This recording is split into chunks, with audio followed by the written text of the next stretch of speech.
rencana selamatkan, tak terhitung bintang, kilat bergemuruh, semesta alam kuasa-Mu. Terkagum melihat kemuliaan-Mu, terkagum dan takut dan gentar.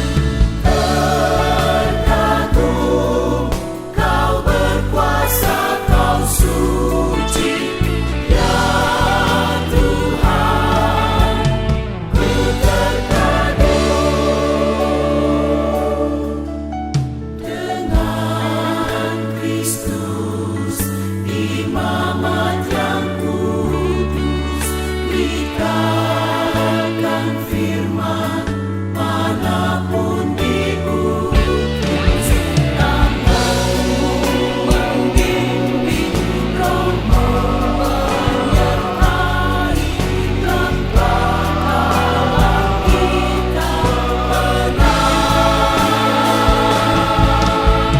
Stand in awe, Your power and Your glory.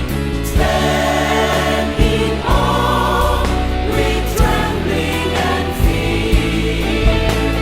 Stand in awe, You're sovereign and You're holy. Lord, oh God, we stand in awe. Your deeds, Your name, Your works of creation, Your love, Your law, Your plan of salvation.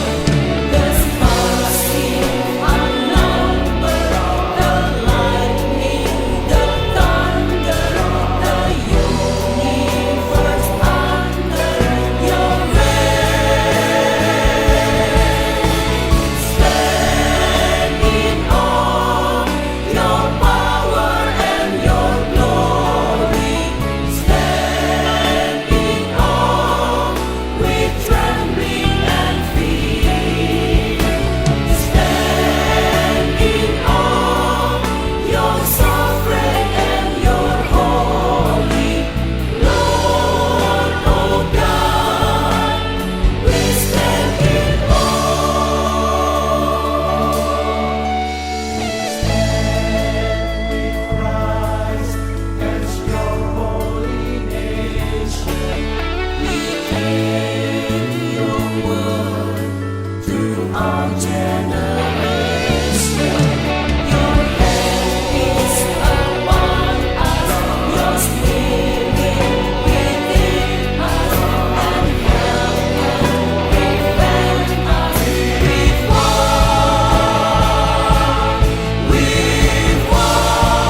Shalom, selamat pagi dan juga selamat hari Minggu untuk kita semua.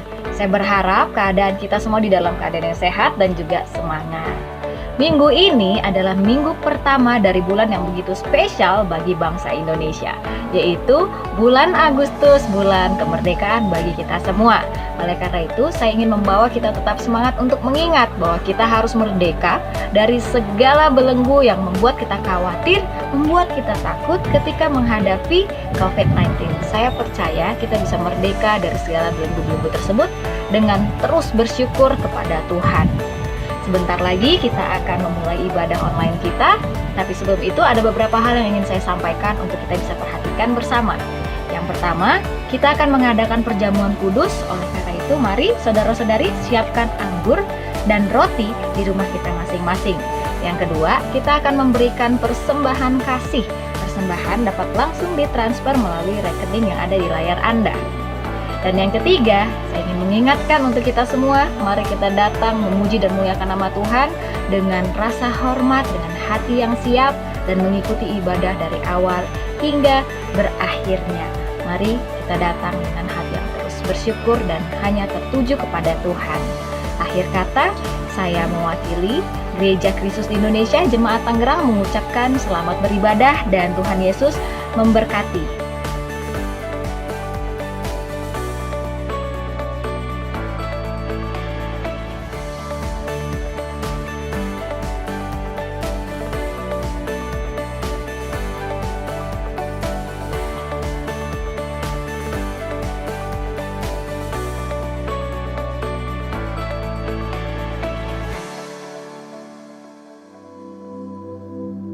Selamat pagi, hari yang sangat bersuka cita karena Tuhan begitu sangat baik pada kita semua hari ini.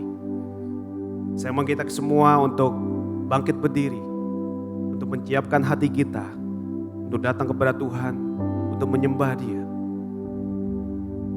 Kami kagum Tuhan akan kebesaran Engkau Tuhan. Hanya Engkau Tuhan. Kami ingin menyembah, kami ingin memuji Tuhan. Saya mengajak kita semua untuk menyembah Dia. Ku kagum hormat akan Engkau.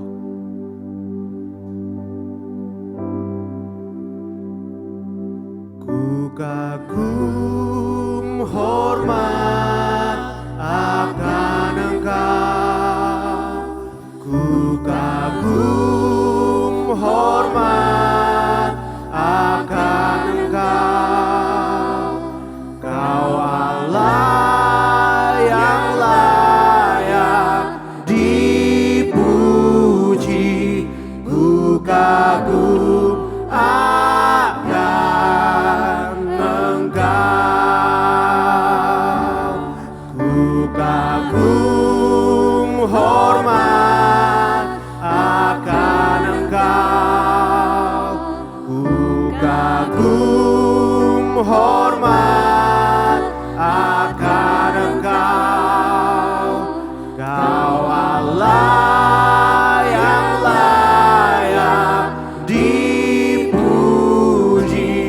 ku kagum akan Engkau. Kau sungguh indah tiada taranya Tuhan.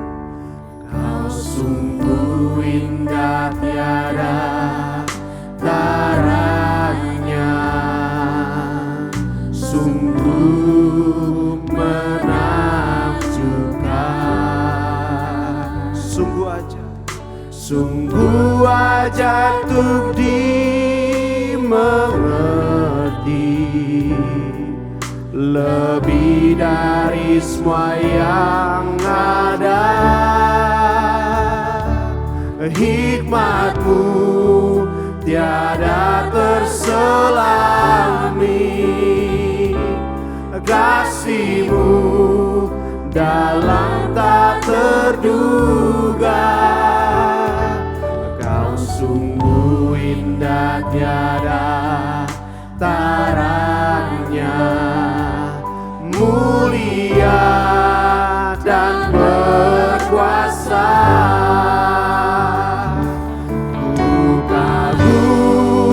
Hormat akan Engkau.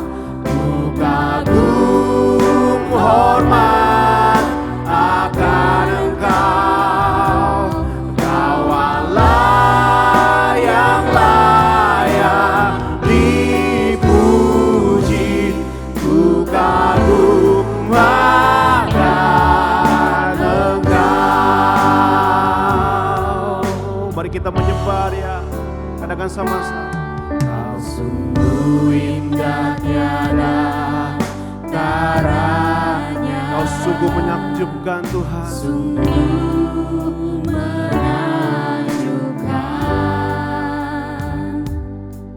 Sungguh ajaib untuk dimengerti, lebih dari segala yang ada. Hikmat-Mu tiada terselami, kasih-Mu Tuhan, Kasih-Mu dalam tak terduga.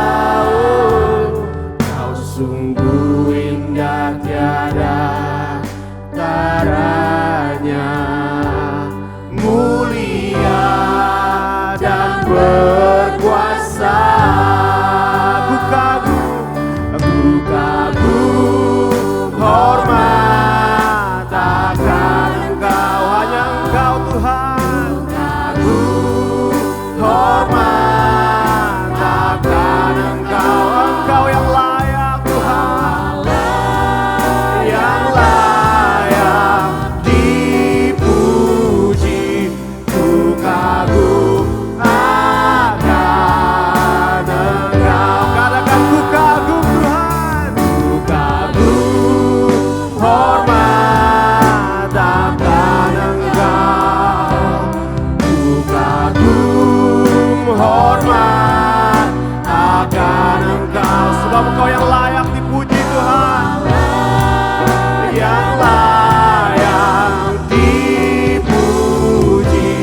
Ku kagum akan Engkau.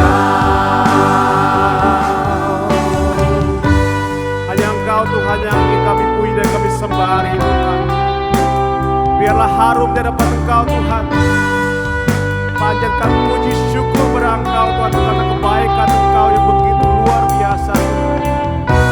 Engkau ada di setiap proses hidup kami Tuhan. Kami kagum akan kebesaran Engkau Tuhan. Mari kita menyembah Dia. Sama-sama katakan.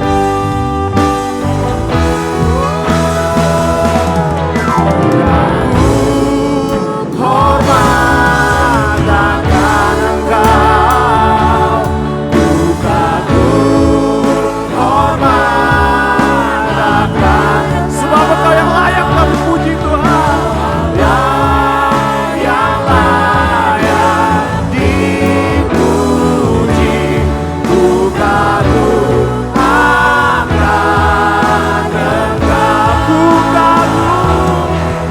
kagum hormat akan Engkau, hanya Engkau Tuhan. Ku kagum hormat akan Engkau, Kau Allah yang layak dipuji. Ku kagum akan Engkau, ku kagum akan Engkau Tuhanku, ku kagum akan Engkau.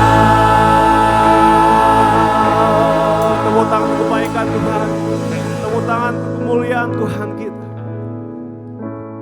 Kami rindu Tuhan datang kepada Engkau Tuhan.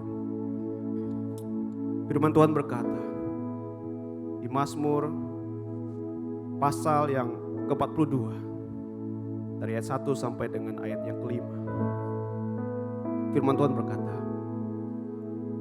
seperti rusa yang merindukan sungai yang berair, demikianlah jiwaku merindukan Engkau ya Allah.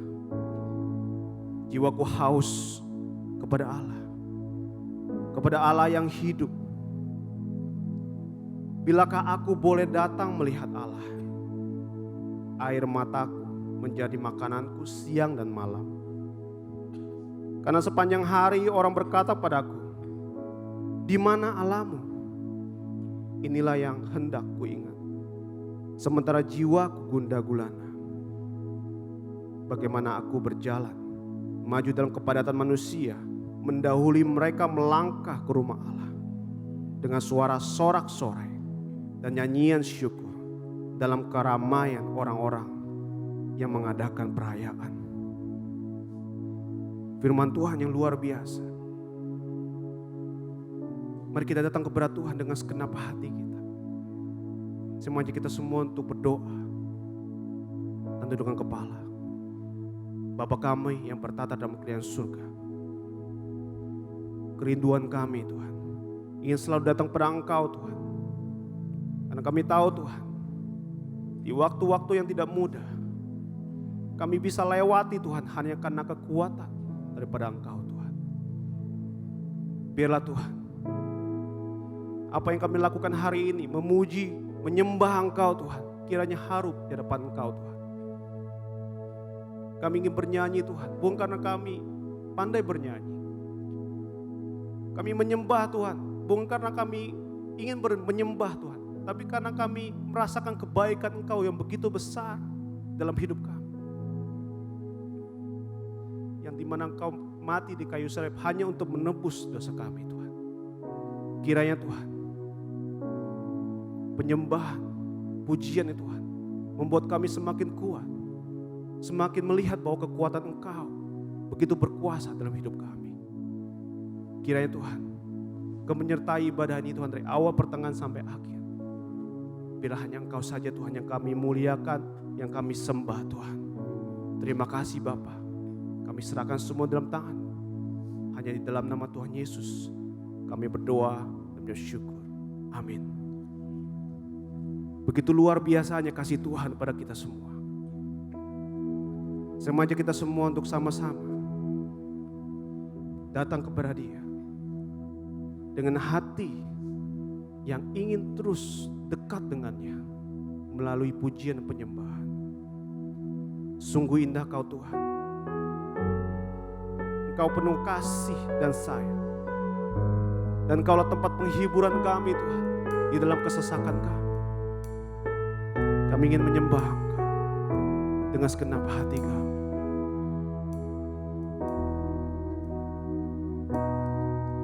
Ku cari wajah-Mu,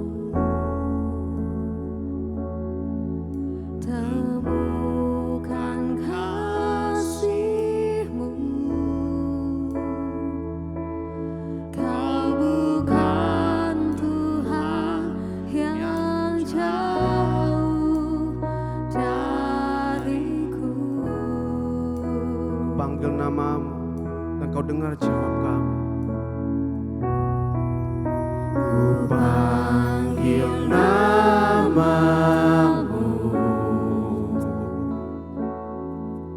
ku dengar jawab-Mu.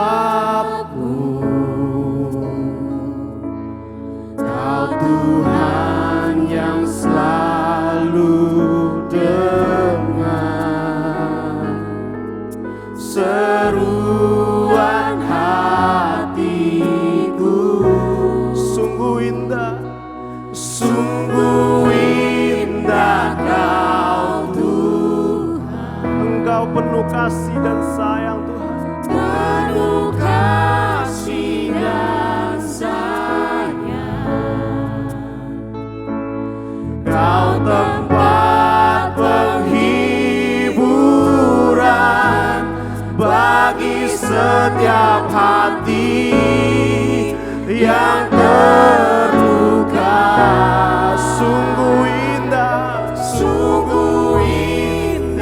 Kau Tuhan.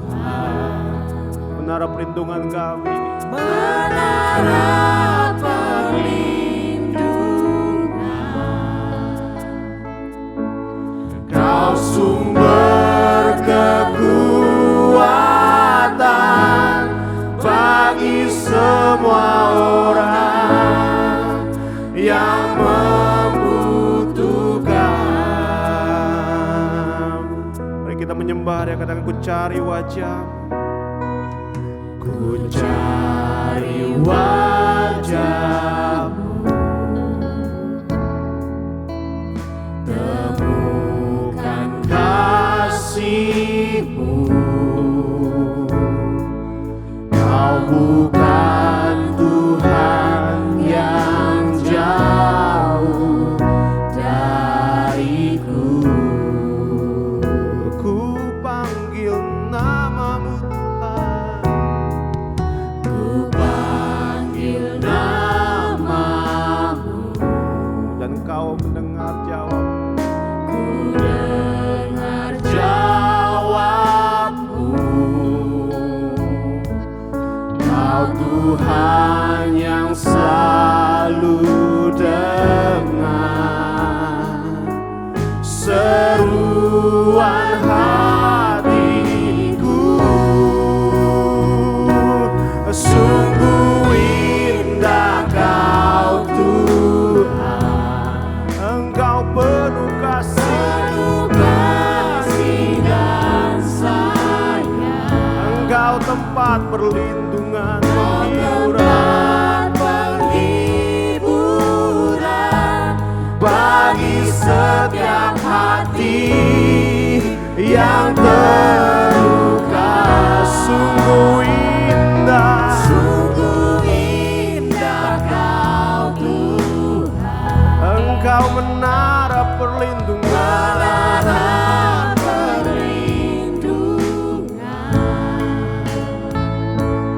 Kau sumber kekuatan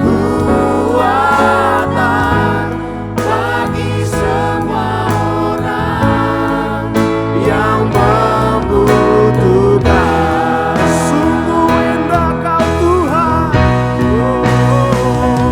sungguh indah Kau Tuhan, hanya Engkau Tuhan, penuh kasih dan sayang. Kau tempat penghiburan bagi setiap hati yang terluka.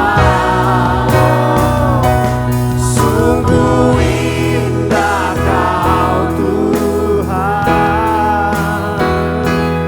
menara perlindungan. Kau sumber kekuatan bagi semua orang yang membutuhkan. Menyembahnya, sungguh indah Kau Tuhan, sungguh indah Kau Tuhan. Engkau tempat penghiburan kami Tuhan. Kau Allah yang penuh kasih Tuhan.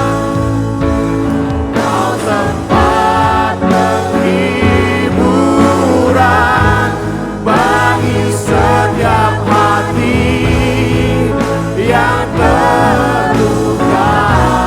Sungguh indah Kau Tuhan, menara perlindungan. Kau sumber kekuatan, Kau sumber kekuatan,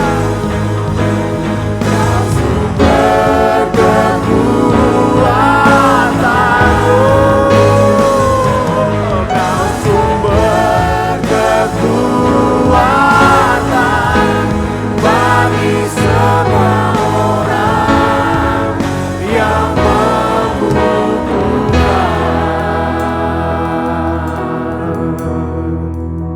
Kau Allah yang penuh dengan kasih Tuhan. Jemaat silakan duduk. Shalom, selamat pagi. Senang kita bisa berkumpul lagi meskipun masih melalui online ibadah kita pada kesempatan hari ini. Tidak terasa 1 bulan sudah berlalu lagi dan kita sudah masuk pada bulan Agustus. Dan di bulan yang baru ini tema kita pun baru. Kalau bulan kemarin di bulan Juli kita belajar tentang open door. Bulan ini maka tema kita adalah set an example.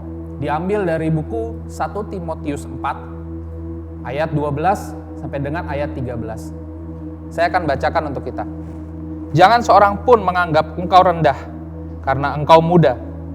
Jadilah teladan bagi orang-orang percaya dalam perkataanmu, dalam tingkah lakumu, dalam kasihmu, dalam kesetiaanmu, dan dalam kesucianmu. Sementara itu, sampai aku datang, bertekunlah dalam membaca kitab-kitab suci, dalam membangun, dan dalam mengajar. Surat Paulus kepada Timotius ini, itu ditulis Paulus untuk memandu Timotius bagaimana dia harus membangun jemaat di Efesus.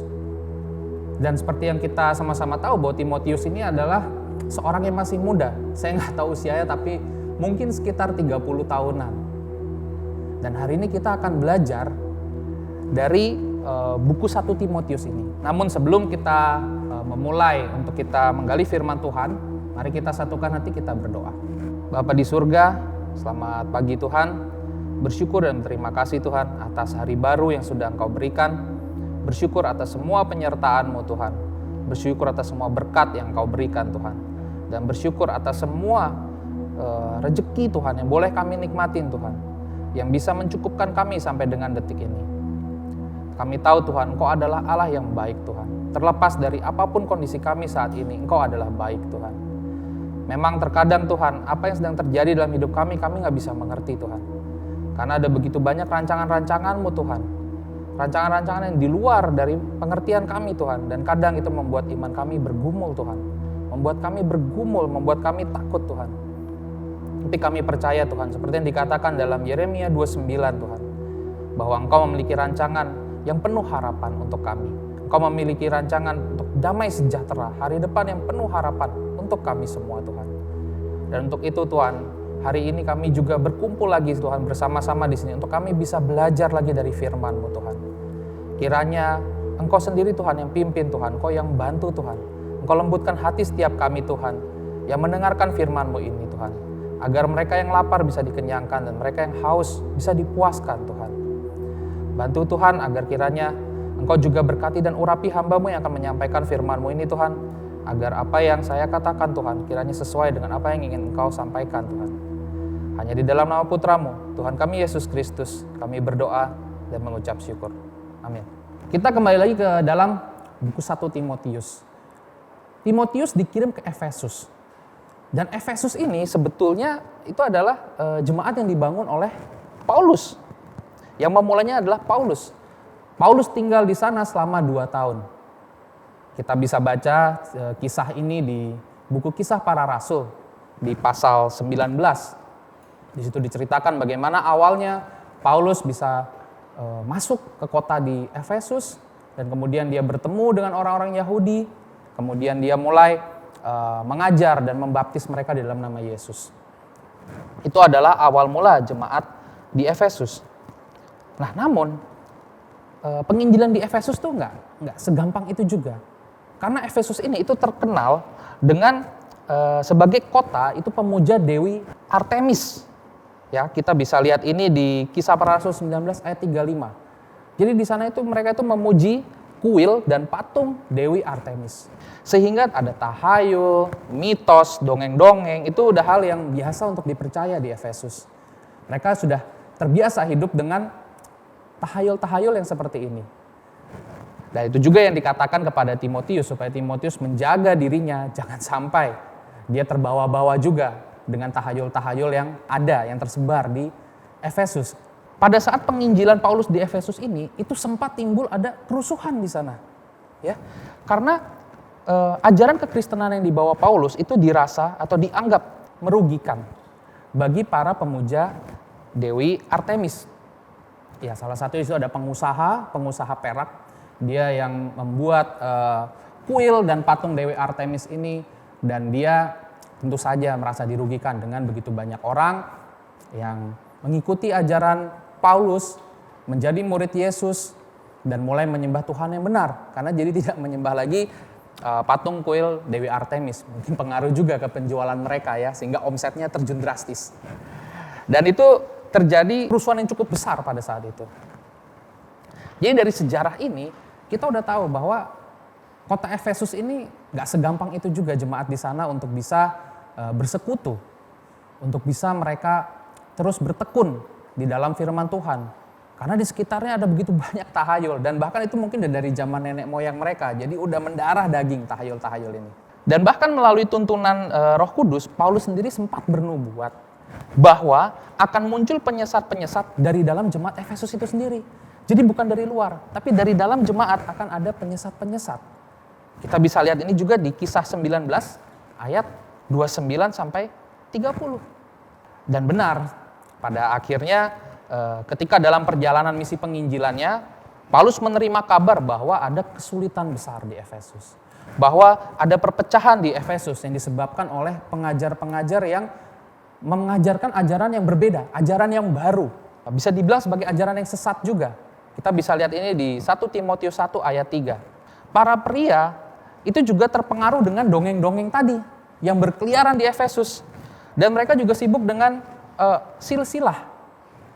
Mungkin kalau di Indonesia ya katanya kan kalau suku Batak ini adalah suku yang hilang dari Israel. Sibuk ngurusin nomor berapa itu mereka. Bapak-bapaknya ya sibuk ngurusin nomor. Dan kemudian para wanitanya juga sibuk untuk berdandan dan berpakaian yang mewah-mewah. Sehingga mungkin juga ini jadi ada gap di dalam gereja dan mungkin cukup mengganggu untuk orang-orang yang lebih sederhana. Dan gak cuma itu, mereka pun para wanita ini tuh mengambil alih kepemimpinan dari para pria. Ya, ini kita bisa baca di dalam 1 Timotius 2 ayat 9 sampai 15. Ada juga sekumpulan janda yang hidupnya itu untuk kesenangan pribadi mereka dengan menggunakan bantuan yang diberikan oleh gereja. Itu ada di 1 Timotius 5 ayat 3 sampai 15. Ada sekelompok orang yang selalu mencari keuntungan pribadi dari pelayanan di gereja. Mereka pikir dengan mereka pelayanan di gereja, itu mereka bisa mendapatkan keuntungan secara finansial. Bahkan mereka mencari-cari celah supaya mereka bisa mendapatkan profit yang lebih lagi dan lebih lagi. Kita bisa baca ini di 1 Timotius 6 ayat 5. Ini semua itu hanya beberapa hal aja yang membuat terjadi perpecahan di Efesus. Dan pada saat itu Paulus mengirim Timotius untuk pergi ke Efesus. Dia bilang, selamat berjuang bro, urusin deh tuh jemaatnya. Waduh, saya bayangin kalau saya di posisinya Timotius ya, wah itu bisa kritikal saya. Dengan permasalahan yang begitu banyak, sedangkan dengan jam terbang yang begitu rendah, harus menghadapi begitu banyak masalah di dalam jemaat di Efesus ini. Tapi saya semangat bahwa ternyata Timotius ini memiliki iman yang cukup besar. Dan saya percaya bahwa Timotius mengandalkan kekuatan Tuhan. Dan bukan mengandalkan kekuatan sendiri. Karena saya percaya kalau dia mengandalkan pengalaman dia mengandalkan jam terbang dia, pasti sulit sekali lah, pasti berat sekali, akan banyak pergumulan. Tapi saya semangat bahwa Timotius menerima tanggung jawab yang diberikan oleh Paulus ini. Dan dalam suratnya, bukan hanya sekedar meminta Timotius untuk memimpin di sana, Paulus bahkan meminta untuk Timotius itu bisa menjadi contohan bagi jemaat di Efesus. Bagaimana seharusnya bisa hidup di dalam kekristenan. Wah, ini tambah menarik lagi karena apa? Dengan usia yang masih sangat muda, sementara di Efesus ini sudah ada orang-orang yang menikah, sudah ada orang-orang yang lebih senior dari dia. Timotius sebagai orang muda, dia datang ke sana dan dia harus memberikan contoh. Tentunya ini akan menjadi beban sekali. Untuk saya pribadi, saya bayangkan kalau saya harus jadi contohan. Jadi contohan untuk orang banyak. Jadi apa yang saya lakukan dari A sampai Z diperhatiin orang. Wah, gak nyaman sekali. Pasti beban. Tapi sekali lagi saya semangat dan hal-hal ini justru membuat saya semakin penasaran dan saya ingin lihat lagi lebih dalam lagi. Saya ingin gali lagi dari buku Timotius ini. Bagaimana perjalanan Timotius di sana? Apa aja saran-saran yang diberikan Paulus kepada Timotius? Gimana caranya supaya dia bisa jadi contohan di jemaat di Efesus? Ada beberapa hal yang Paulus sampaikan kepada Timotius. Bagaimana supaya dia bisa menjadi contohan yang benar. Oke, poin saya yang pertama adalah promote atau saya artikan ini adalah mendorong atau mengencourage orang. Kita baca di 1 Timotius 4 ayat 13. Sementara itu, sampai aku datang, bertekunlah dalam membaca kitab-kitab suci, dalam membangun dan dalam mengajar. Paulus meminta Timotius untuk mengembalikan fokus jemaat di Efesus kepada kebenaran firman Tuhan dengan mengajarkan bagaimana menggali firman Tuhan menurut ajaran yang sehat dan mengajak jemaat untuk menjadikan firman Tuhan sebagai standar hidup kekristenan. Nah, kalau kita lihat dalam terjemahan yang NIV, membaca kitab-kitab suci ini diartikannya sebagai public reading of scripture, ya, public reading of scripture. Dan ini membuat saya waktu itu penasaran pas saya baca nih, apa itu public reading of scripture? Dan ternyata public reading of scripture itu ketika saya gali, ini adalah tradisi yang sudah lama dari bangsa Israel. Kita bisa lihat itu dari zaman Musa, itu sudah ada. Di mana public of scripture ini itu adalah ketika orang banyak berkumpul untuk sama-sama mendengarkan firman Tuhan yang dikatakan. Jadi sama-sama mendengarkan, sama-sama merenungkan, sama-sama belajar dari firman Tuhan. Dan praktik ini bukan hanya berhenti di zaman Musa, masih terus berlanjut. Pada saat Yosua masuk ke tanah perjanjian pun, setelah dia ada di dalam tanah perjanjian, dia pun melakukan ini lagi. Dan sampai ada satu kali kitab Taurat itu hilang, dan kemudian diketemukan lagi pada zaman Raja Yosia. Dan kembali Raja Yosia mengumpulkan orang-orang, membaca Alkitab, membaca Taurat, dan kembali bangsa Israel diperbaharui imannya. Dan ini terus berlanjut sampai dengan zaman Yesus. Nah, kita bisa lihat ketika Yesus membaca kitab Yesaya. Kita buka di buku Lukas 4, ayat 16 sampai dengan 21. Ia datang ke Nazaret, tempat ia dibesarkan. Dan menurut kebiasaannya pada hari Sabat, ia masuk ke rumah ibadat, lalu berdiri, hendak membaca dari Alkitab. Kepadanya diberikan kitab Nabi Yesaya, dan setelah dibukanya, ia menemukan nas di mana ada tertulis, Roh Tuhan ada padaku, oleh sebab ia telah mengurapi aku, untuk menyampaikan kabar baik kepada orang-orang miskin, dan ia telah mengutus aku, untuk memberitakan pembebasan kepada orang-orang tawanan, dan penglihatan bagi orang-orang buta, untuk membebaskan orang-orang yang tertindas, untuk memberitakan tahun rahmat Tuhan telah datang. Kemudian ia menutup kitab itu, memberikannya kembali kepada pejabat, lalu duduk, dan mata semua orang dalam rumah ibadat itu tertuju kepadanya. Lalu ia mulai mengajar mereka, katanya, pada hari ini genaplah nas ini, sewaktu kamu mendengarnya. Jadi bukan hanya sekedar membaca nubuatan dari kitab Yesaya, tapi di kesempatan yang sama, Yesus pun mengatakan bahwa nubuatan itu berbicara tentang dia. Dan bahwa nubuatan itu sudah digenapi hari itu. Paulus itu mengerti sekali akan pentingnya manfaat dari praktik ini. Sehingga ia pun menasehatkan agar Timotius itu melanjutkan praktik ini. Jika ada, misalkan kita berkumpul nih sama-sama, kita gali firman Tuhan, kita diskusikan, kita sharing apa yang kita belajar dari firman Tuhan yang dibacakan hari ini.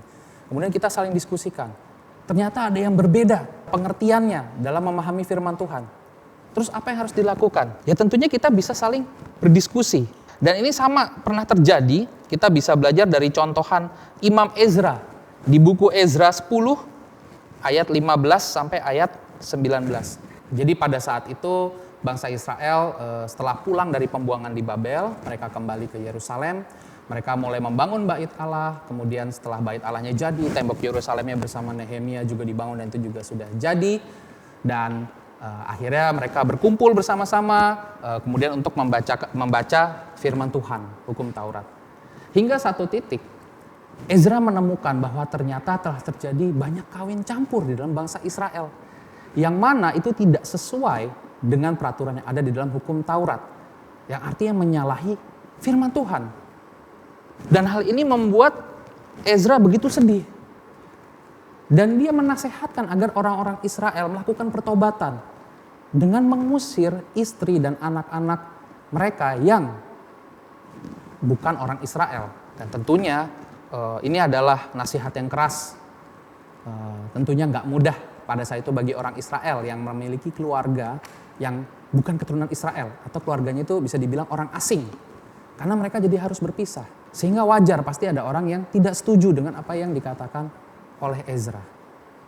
Kita bisa belajar dari Ezra 10 ayat 15 sampai 19 saya akan bacakan. Hanya Yonatan bin Asael dan Yahzeya bin Tikwa berdiri menentang perkara itu, disokong oleh Mesulam dan Sabetai orang Lewi itu. Tetapi mereka yang pulang dari pembuangan melakukannya. Maka Imam Ezra memilih beberapa orang, kepala-kepala kaum keluarga, masing-masing untuk kaum keluarganya. Semuanya dengan namanya disebut. Pada hari pertama bulan ke-10, mereka bersidang untuk menyelidiki perkara itu. Ayat 17. Dan mereka menyelesaikan segala urusan mengenai orang yang memperistri perempuan asing itu pada hari pertama bulan pertama. Di antara kaum imam yang memperistri perempuan asing terdapat dari Bani Yesua bin Yozadak dengan saudara-saudaranya Maaseya, Eliezer, Yarib, dan Gedalia. Dengan memegang tangan mereka itu berjanji akan mengusir istri mereka, dan mereka mempersembahkan seekor domba jantan dari kawanan kambing domba sebagai korban penebus salah karena kesalahan mereka. Jadi dari sini kita bisa belajar bahwa ternyata penting sekali untuk kita bisa berkumpul bersama-sama, membaca Alkitab sama-sama, belajar dari Alkitab, dari firman Tuhan, dan kemudian kita men-sharingkan apa yang kita belajar dari firman itu, apa yang kita berasa mengenai firman itu.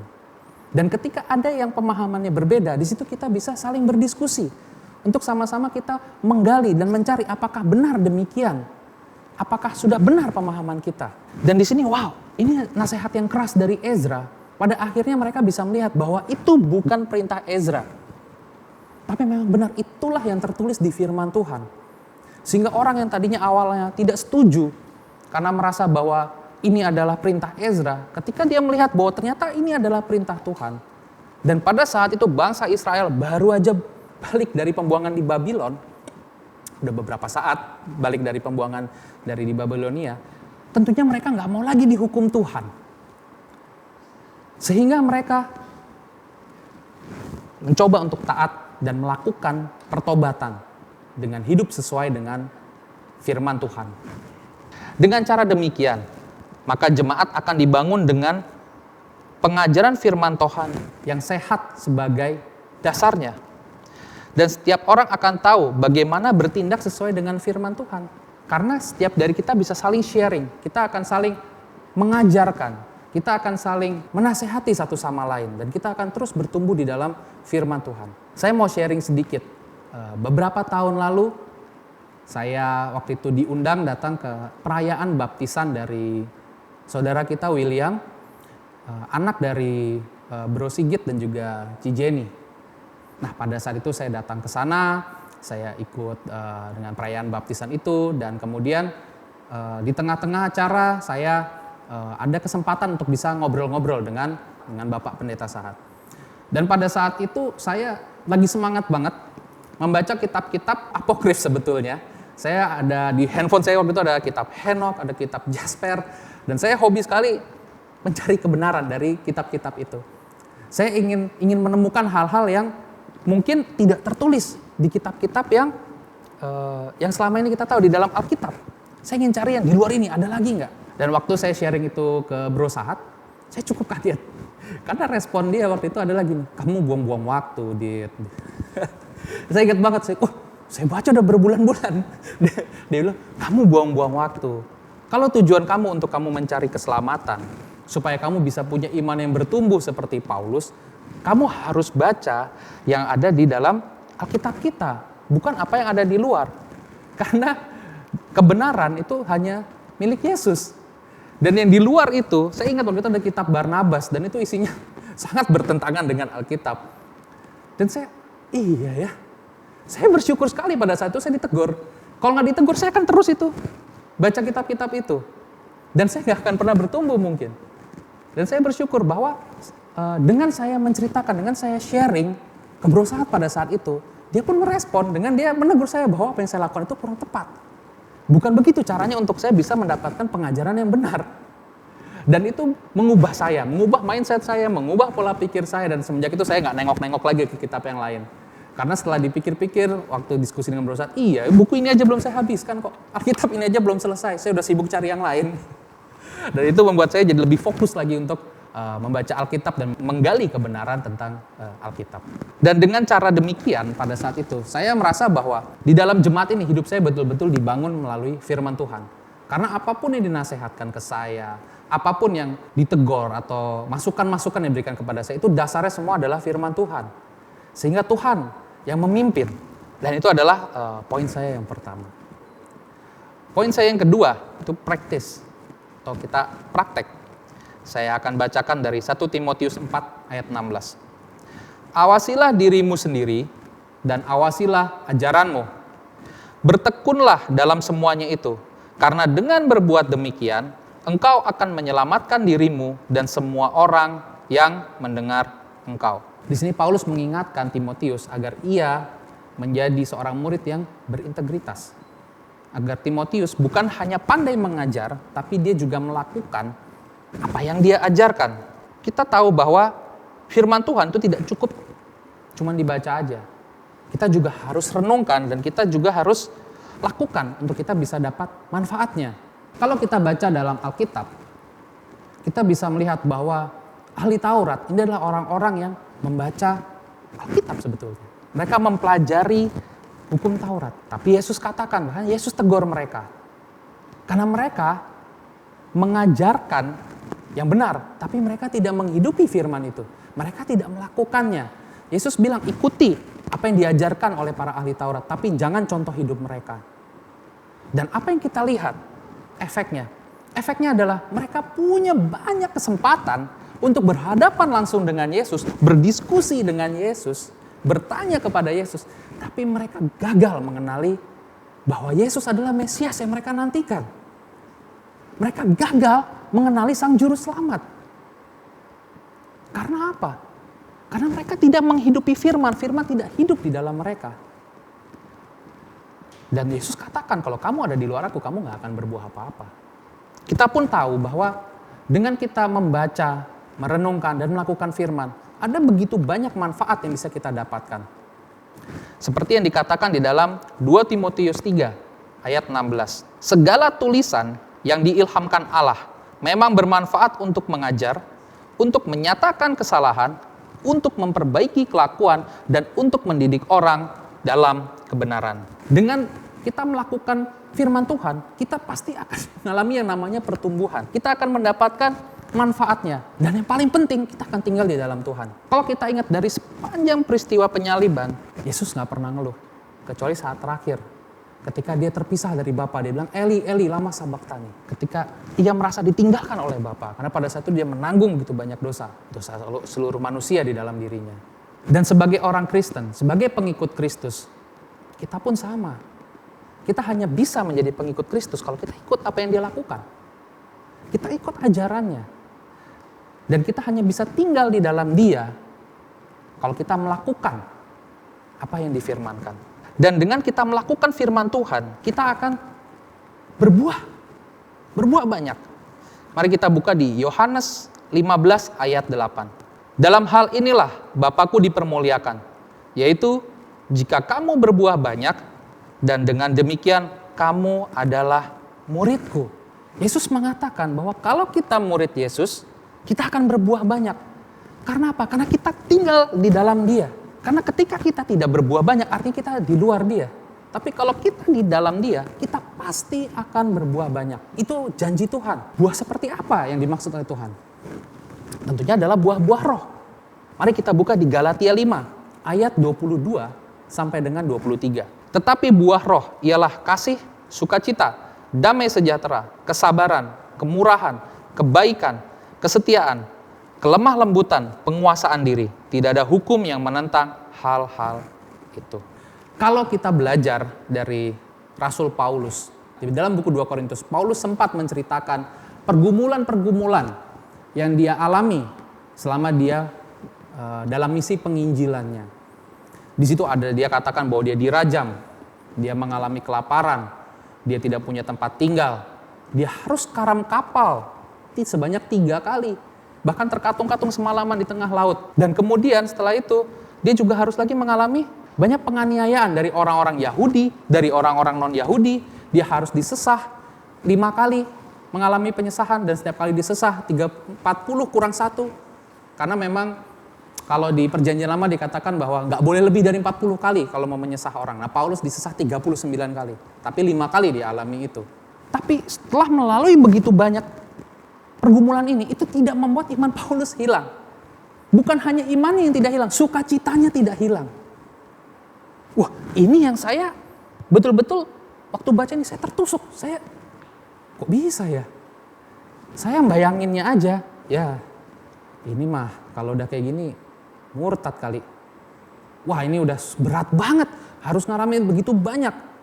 Murid-murid Yesus ketika bersama dengan Yesus, Ketika ada badai di dalam perahu, itu mereka aja udah penuh kekhawatiran. Kemudian Yesus datang dan badainya reda. Paulus kapalnya karam, badainya gak reda. Dan dia harus terkatung-katung di tengah laut. Tapi dia gak kehilangan sukacitanya, dia tidak kehilangan imannya kepada Tuhan. Dan ini yang saya lihat, wow, seperti itu harusnya seorang murid Yesus yang bertumbuh di dalam Tuhan. Paulus sudah betul-betul, dia bisa bertumbuh begitu banyak. Dari seorang penganiaya jemaat, menjadi seorang yang membangun jemaat di berbagai tempat. Bahkan bukan hanya sekedar bangun, dia harus melewati banyak pergumulan. Dan itu bahkan menjadi satu kebanggaan untuk dia bahwa dia boleh mengalami penderitaan dalam dia menginjil Injil Tuhan kita. Dan kalau hari ini kita di sini bisa membaca Alkitab, kita bisa belajar dan mengenal tentang Tuhan kita, ini semua pun dimulai dari Paulus. Di dalam Mazmur dikatakan, orang yang merenungkan firman Tuhan siang dan malam seperti pohon yang berada di tepi aliran air, yang selalu berbuah pada musimnya, daunnya gak pernah layu, apapun yang diperbuatnya akan berhasil. Dulu waktu saya gak ngerti, saya pikir Paulus ini banyak gagal, orang dia di penjara, dia mengalami begitu banyak kegagalan yang saya lihat. Tapi sekarang saya sadar, saya paham, Paulus tidak gagal. Kalau hari ini kita, hari ini sama-sama mendengarkan firman Tuhan, sama-sama ambil keputusan ikut firman Tuhan, itulah yang Paulus cita-citakan. Itulah yang menjadi impiannya Paulus dari dulu. Dan itu juga adalah rancangan Tuhan. Paulus tidak pernah gagal karena dia memiliki impian, memiliki rancangan sesuai dengan rancangannya Tuhan. Bukan dia bikin rancangannya sendiri. Dan kenapa dia bisa sampai ke situ? Karena dia melakukan firman Tuhan. Dia mengamalkan apa yang ditulis di firman Tuhan. Tadi kita baca, kalau kita mendapatkan manfaat dari kita membaca firman Tuhan saja, saya yakin ada begitu banyak dosa kedagingan kita yang terkikis perlahan. Sehingga kita semakin bisa melihat Tuhan dengan lebih jelas lagi. Saya sharing sedikit. Saya pernah mengalami pada saat itu adalah usaha saya bangkrut. Padahal waktu awal saya mau ikut Tuhan, mau menjadi murid Yesus itu adalah supaya usaha saya diberkati. Tapi beberapa tahun yang lalu saya mengalami usaha saya bangkrut, kami gulung tikar. Sehingga habis-habisan. Dan itu adalah momen-momen yang berat buat saya. Itu adalah momen yang gak gampang untuk bisa mengikut firman Tuhan. Karena jujur aja dengan pergumulan bahwa harus bayar uang sekolah anak, ada waktu itu juga anak saya mau lahiran, dan berbagai macam yang lain itu membuat saya sangat bergumul. Tapi satu hal yang saya ingat bahwa saya memiliki komunitas yang rohani, yang bisa membantu saya. Dan pada saat itu saya lari ke komunitas itu. Saya banyak berkumpul dengan komunitas itu. Saya cari brother, saya sharing pergumulan saya. Hampir tiap hari.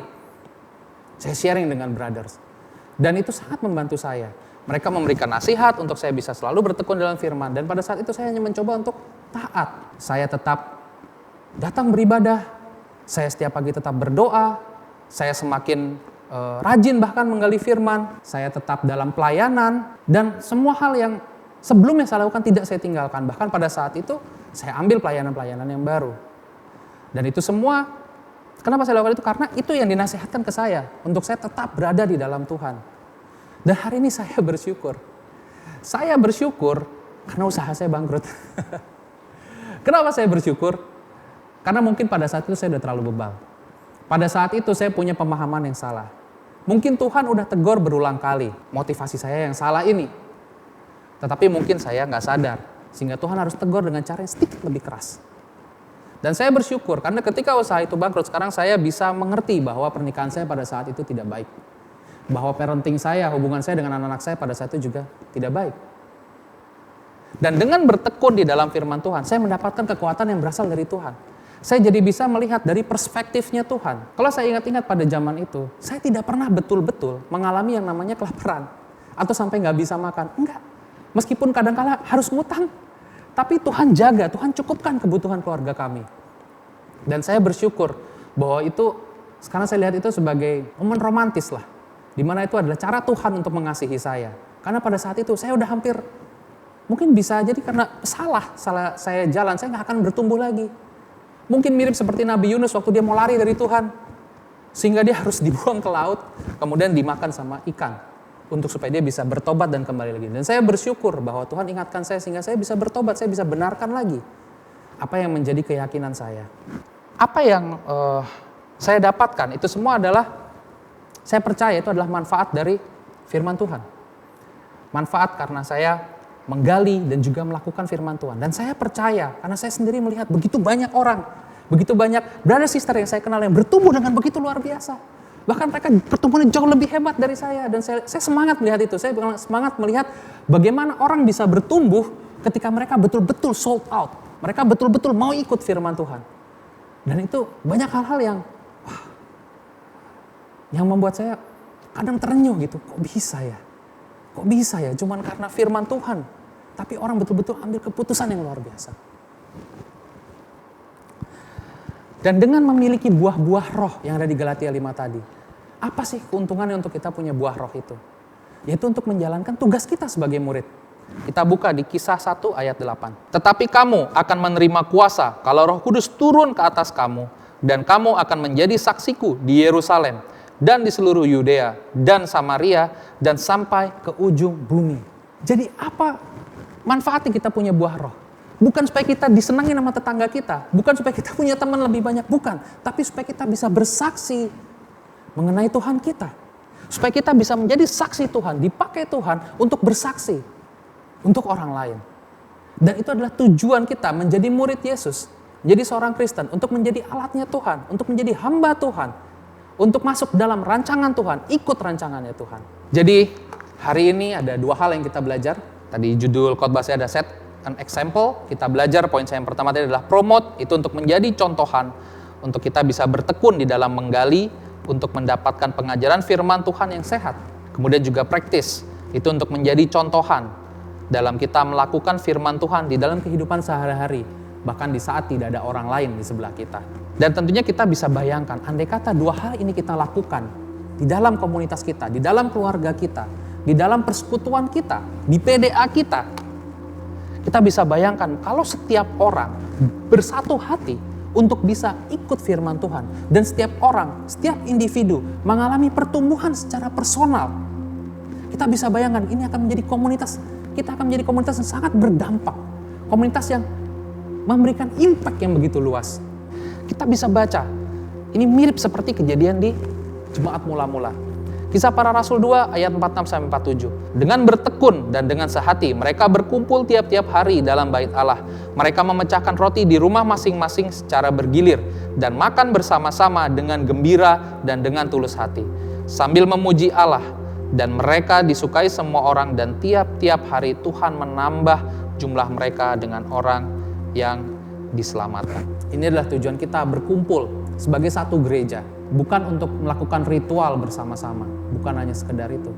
Bukan hanya untuk sekedar menambah komunitas atau malah mencari pasangan. Bukan itu tujuan kita berkumpul bersama di gereja. Tapi untuk sama-sama kita menjadi pelaku-pelaku firman. Untuk sama-sama kita menjadi satu tubuh Kristus dan bertumbuh di dalam Dia. Untuk sama-sama menjadi komunitas yang memberikan dampak kepada lingkungan sekitar kita. Sehingga Injil Tuhan kita semakin tersebar luas. Demikian firman Tuhan yang ingin saya sampaikan pada hari ini. Dan sebentar lagi kita akan masuk dalam perjamuan kudus. Mari kita bisa siapkan roti dan anggur di rumah kita masing-masing. Oke, saya akan bacakan untuk kita semua dari 1 Korintus 11 ayat 23. Sebab apa yang telah kuteruskan kepadamu telah aku terima dari Tuhan, yaitu bahwa Tuhan Yesus pada malam waktu Ia diserahkan mengambil roti. Mari kita ambil roti kita. Dan sesudah itu, Ia mengucap syukur atasnya. Ia memecah-mecahkannya dan berkata, inilah tubuhku yang diserahkan bagi kamu. Perbuatlah ini menjadi peringatan akan aku. Mari kita makan roti kita.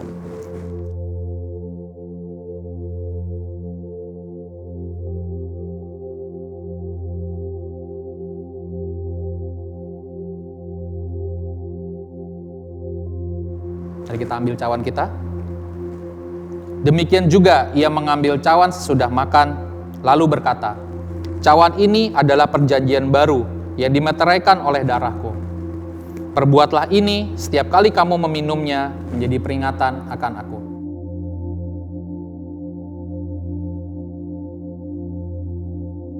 Sebab setiap kali kamu makan roti ini dan minum cawan ini, kamu memberitakan kematian Tuhan sampai Ia datang. Jemaat, mari kita satukan hati, kita berdoa. Bapa di surga, terima kasih Tuhan atas firman yang sudah Engkau bagikan pagi ini Tuhan. Terima kasih atas firman-Mu Tuhan yang begitu luar biasa Tuhan. Terima kasih Tuhan kalau Engkau masih berikan kami kesempatan untuk pagi ini juga kami bisa sama-sama Tuhan memecahkan roti Tuhan dan meminum anggur Tuhan. Kami nggak tahu Tuhan berapa lama lagi Tuhan kesempatan yang kami miliki Tuhan. Tapi kiranya Tuhan Engkau sendiri yang bantu kami Tuhan agar setiap kesempatan yang kami miliki bisa kami pergunakan dengan sebaik-baiknya Tuhan untuk kami bisa menjadi pelaku-pelaku firman-Mu Tuhan. Bantu kami Tuhan agar kami menjadi orang-orang yang mau melakukan firman-Mu Tuhan. Agar kami menjadi orang-orang, menjadi murid-murid-Mu Tuhan yang berintegritas Tuhan. Yang melakukan apa yang diajarkan Tuhan. Bantu juga kami Tuhan untuk kami bisa menjadi satu komunitas yang memberikan dampak nyata kepada lingkungan di sekitar kami Tuhan. Sehingga melalui persekutuan kami Tuhan begitu banyak orang terdampak Tuhan.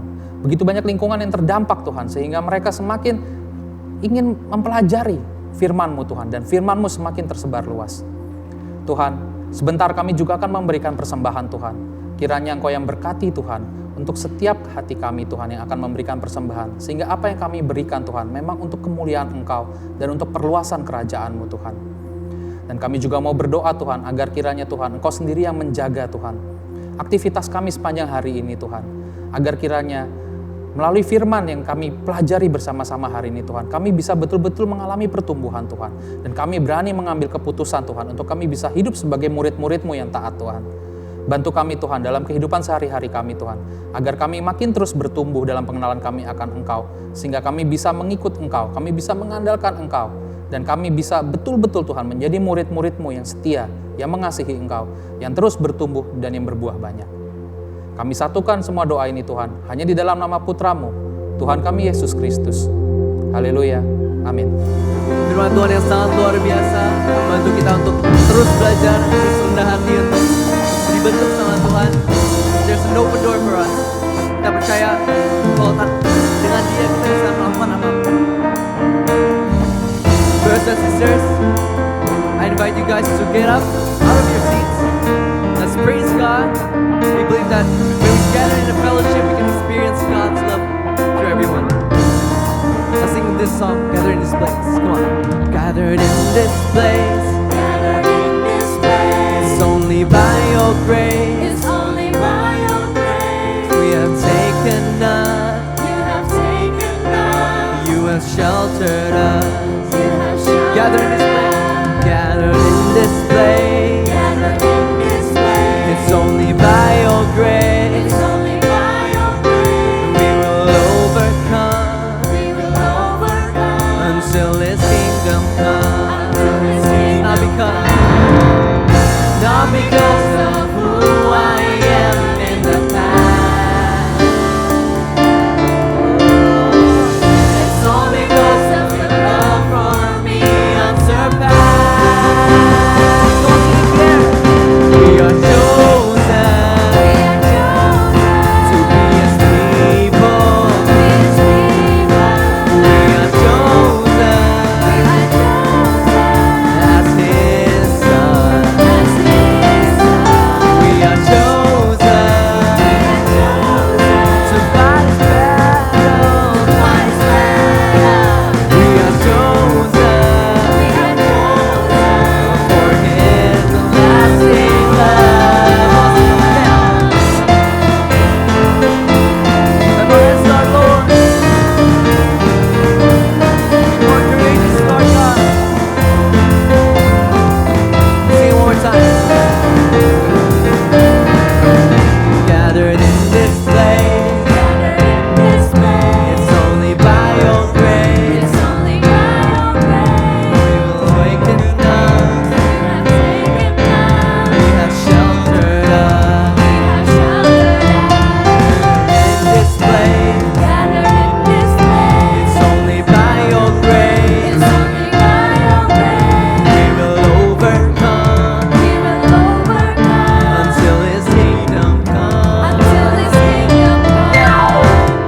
Not because of who I am in the past. Yeah. It's all because of your love for me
Selamat hari Minggu, Tuhan Yesus memberkati.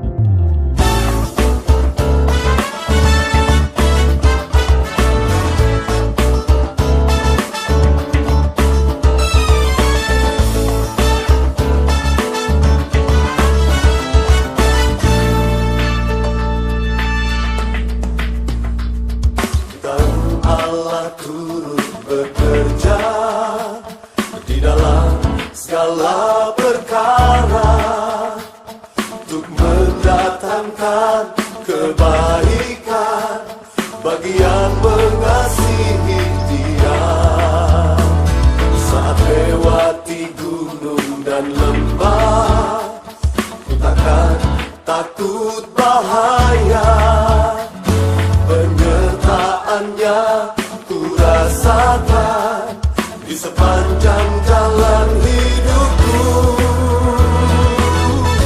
Sebab Dia baik, ku angkat tangan memuji Dia. Sebab Dia baik, untuk selamanya kasih setianya. Puji Yesus, sebab Dia baik. Sebab Dia baik, ku angkat tangan memuji Dia. Sebab Dia baik, untuk selamanya kasih setianya. Puji Yesus, sebab Dia baik.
Kasih setia.